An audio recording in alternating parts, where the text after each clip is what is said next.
গুজরাটে আসার পর আজ আমার জীবনে সবথেকে খুশির দিন।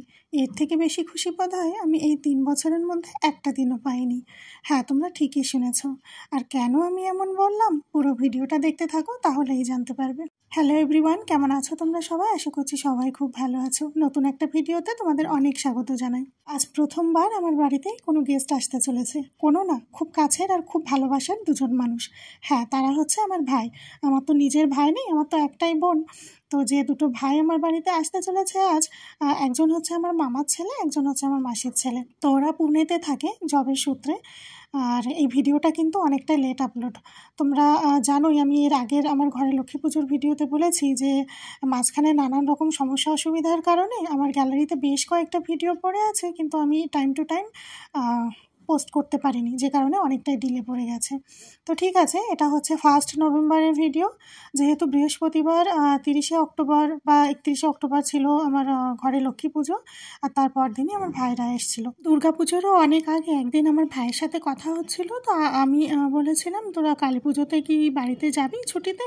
তো বললো, না দিদি, যাবো না। তা আমি বললাম যে আমরাও তো যাচ্ছি না কলকাতায়, তোরাও যাবি না, তাহলে আমাদের এখানেই চলে আসিস, সবাই মিলে একসাথে কটা দিন বেশ আনন্দ করব। তো আমার ভাই শুনেই এক কথায় তখনই বলেছে, হ্যাঁ ঠিক আছে যাব। তো আমি একটু কনফিউজড ছিলাম যে আসবে কি আসবে না। বেশ খানিকটা ডিস্টেন্সও আছে, কারণ পুনে থেকে আমার এখানে গুগল সার্চ করে আমি দেখেছিলাম যে 6 থেকে 7 ঘন্টা মতো লাগবে। তো আমি ওকে বলেছিলাম যে এরকম টাইম দেখাচ্ছে, বলছে ঠিক আছে যাব। কিন্তু পরে দেখা গেল আসার দিন প্রায় 12 ঘন্টা মতো লেগে গেছে।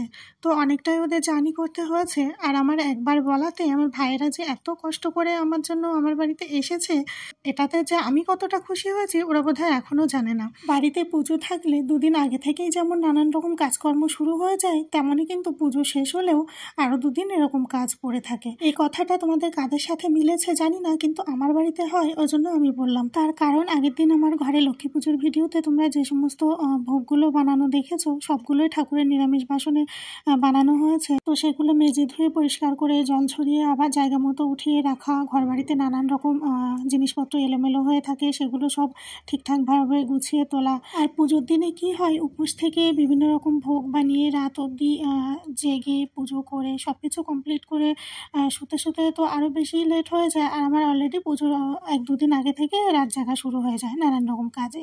আর তখন পুজো শেষ হয়ে গেলে তারপর দিন না একটা অন্যরকম টায়ার্ডনেস কাজ করে। আর তখনই সাথে সাথে ওই বাসনপত্র ধুয়ে ওঠানো টোঠানো আর যে সমস্ত কাজগুলো থাকে সেগুলো করতে একদম ইচ্ছেও করে না, শরীরও সাথ দেয় না। কিন্তু কি করব, না চাইলেও করতে হয়। আর শুক্রবার সকালে যেহেতু সেই ঠাকুরের বাসনপত্র ধুয়ে মেজে উঠিয়ে সবকিছু গুছিয়ে ঘর বাড়ি পরিষ্কার টরিষ্কার করে নানান রকম কাজকর্ম সেরে তারপর দুপুরে আমাদের জন্য অল্প কিছু রান্নাবান্না করে সেগুলো আমরা খাওয়া দাওয়া করেছি। আর ভাইদের আসতে লেট হচ্ছে দেখে এখন বিকেলবেলা ওদের জন্য রান্না করছি। আর দুপুরে না আমি বেগুন ভাজা আর মিষ্টি কুমড়ো ভাজাটা করে উঠিয়ে রেখেছিলাম। আর এখন করলাম ঝিঙে আলু দিয়ে চিংড়ি মাছ দিয়ে একটা তরকারি, আর কচু আলু দিয়ে রুই মাছ দিয়ে একটা তরকারি। তো এই 2 রকম ভাজা আর এই 2টো তরকারি রান্না করেছি। রাতের খাবার হবে বুঝতে পেরে আর আমি ডাল রান্না করিনি। সন্ধ্যের মধ্যে রান্নাটা হয়ে যাওয়াতে না ওদেরকে গরম গরম খেতেও দিতে পেরেছি। তো ভিডিওটা আজকে এখানে এড করছি, দেখা হচ্ছে নেক্সট ভিডিওতে।